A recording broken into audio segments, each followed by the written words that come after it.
So the idea behind it was, at the time when loads of food banks were starting off, was rather than to have a traditional food bank where there's a referral, and usually what happens is somebody from social services or a GP would refer somebody to a food bank, we would have more of a pantry style, community pantry style set up where it would be more like a shop. So there's no referral. People can come, whether they work, whether they're on benefits, or whether they're on a pension. So anybody can come. It's pay as you feel, so you don't need a voucher. And people, and obviously the money that comes back, it then gets recycled into buying more food. We do get donations as a normal food bank does.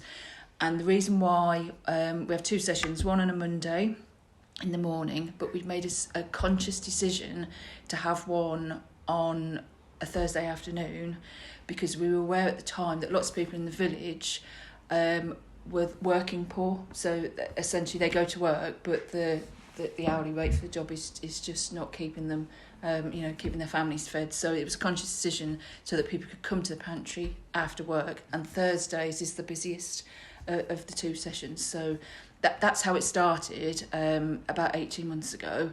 It's set up a little bit like a shop, as you've seen. So when you go into the hall, there's lots of fresh produce, and you can take as much as you need and make a contribution for that. And then we have a menu system with the sort of other items that people just tick off a menu. So people sort of request what they want. So it's all done without referral. There's no questions asked. And people can sort of pay as they feel. Some people pay, some people can pay more than they take, others can't afford to take anything at all. We are affiliated to Fair Share, who are quite a big company. They take the produce from big stores that is about to go out of date. So it's not only is it about food poverty, it's about food waste, so it stops that food from going into landfill. So we have our pantry users do fall into the sort of, the sort of people who want to avoid food waste, and the people who are obviously in food poverty. So that's a little bit about the sort of history of it.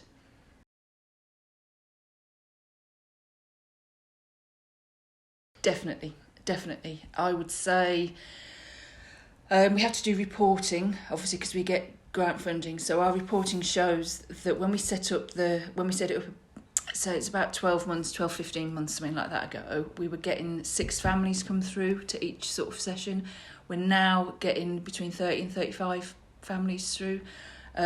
So it's grown massively. It's grown since the fuel crisis that has seen it take off, and not only in terms of users, but we're now also struggling with donations, because obviously people who would beforehand would have donated quite regularly, are now sort of struggling themselves, so they can't donate at all. But it's definitely grown, definitely.